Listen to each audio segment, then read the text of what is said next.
Bueno, por lo tanto, en una unión metal-semiconductor, en el caso concreto en el cual el- la función de trabajo del metal es mayor que la función del trabajo del semiconductor, en caso de que este semiconductor sea del tipo N, se me crea un escalón que hará que no puedan fluir la corriente o los electrones desde el metal hasta el silicio o hasta el semiconductor. O es decir, que la corriente solo va a poder fluir de izquierda a derecha, de metal al semiconductor. Pues puesto que del semiconductor al metal vamos a tener este escalón infranqueable, ¿no? Porque no lo podemos disminuir de ninguna forma. Sí que podemos disminuir el salto de potencial entre el metal y el semiconductor aplicando una tensión indirecta, ¿no? De forma, poniendo más tensión en el metal que no en el semiconductor. Entonces este escalón se suaviza y los electrones de la banda de conducción pueden pasar al metal. Y cuanto más suavizada sea este escalón, pues exponencialmente crecerá esta corriente. Lo mismo pasa, un fenómeno muy parecido de rectificación, pasa en el caso de que el semiconductor, en lugar de ser tipo N, sea del tipo P, que es este último punto de aquí de la transparencia. En caso de que sea un semiconductor del tipo P, pero la función de trabajo del metal sea inferior a la función de trabajo del semiconductor. En este caso, pues tendremos el mismo efecto rectificador. A efecto rectificador me refiero a tener una curva de corriente-voltaje similar a la del diodo. Es decir, que para tensiones negativas no voy a poder tener corriente, mi corriente es prácticamente cero, y para corrientes positivas, para tensiones positivas, esa corriente se dispara. En lugar de tener una limitación a 0,6, 0,7 como en lo que es la unión PN, en el caso de este tipo de rectificadores que se llaman diodos Schottky, voy a tener la curva disparada en 0,4 voltios, 0,2 voltios.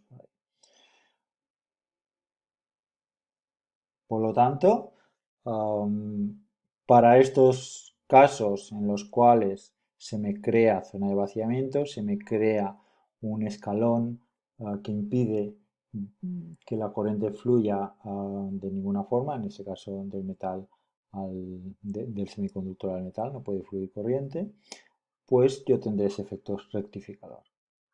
Y esta es la condición de funciones trabajo entre el metal y el semiconductor para que yo tenga este fenómeno.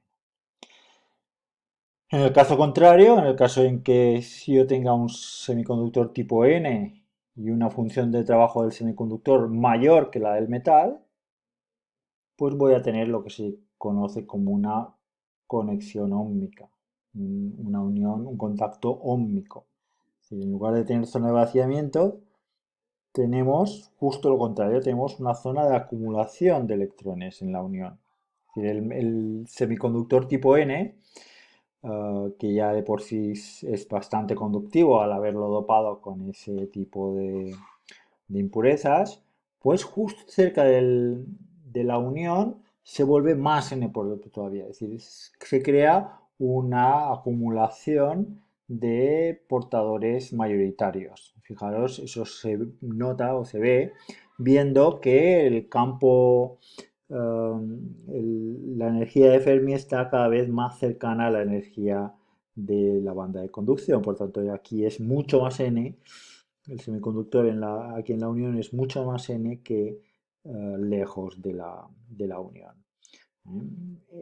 Aquí el diagrama de bandas se dibuja solo teniendo en cuenta que Φs, que es la función de trabajo del metal, del semiconductor, es mayor que la función de trabajo del metal.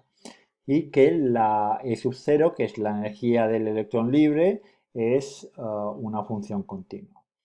Aparte de eso, puesto que el cristal sigue siendo el mismo, tenemos pues el mismo valor de afinidad electrónica, el mismo valor de band gap, por lo tanto tenemos que las bandas se doblan paralelamente a E sub 0.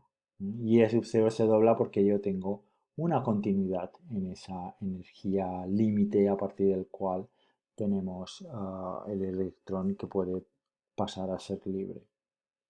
Hay una continuidad en esta curva. Por tanto, estas serían un poco las reglas para dibujar tanto en esta situación como en la situación de rectificador. Son las reglas para dibujar el diagrama de bandas. El sub 0 es continua y luego, puesto que tenemos el mismo material, tanto la E sub C como la E sub V van paralelas entre ellas. Y eso me indica también, recordad, el campo eléctrico. Aquí yo puedo ver que hay un campo eléctrico negativo porque la pendiente de las bandas de energía son negativas. En el caso del contacto óhmico no hay efecto rectificador, simplemente hay una resistencia um, y la corriente puede fluir en los dos lados. No hay un lado privilegiado de, de movimiento, ¿no? Cosa que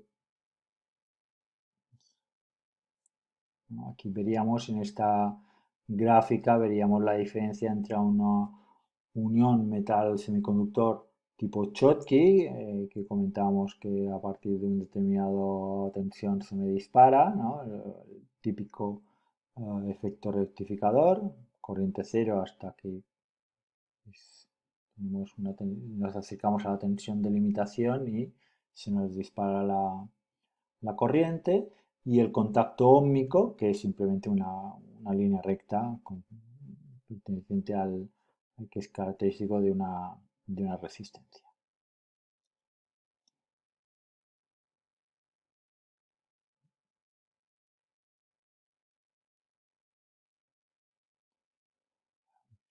En el caso de un semiconductor tipo P conectado a un metal, voy a tener un contacto óhmico en el caso en el cual la función trabajo del metal sea mayor que la función trabajo del semiconductor.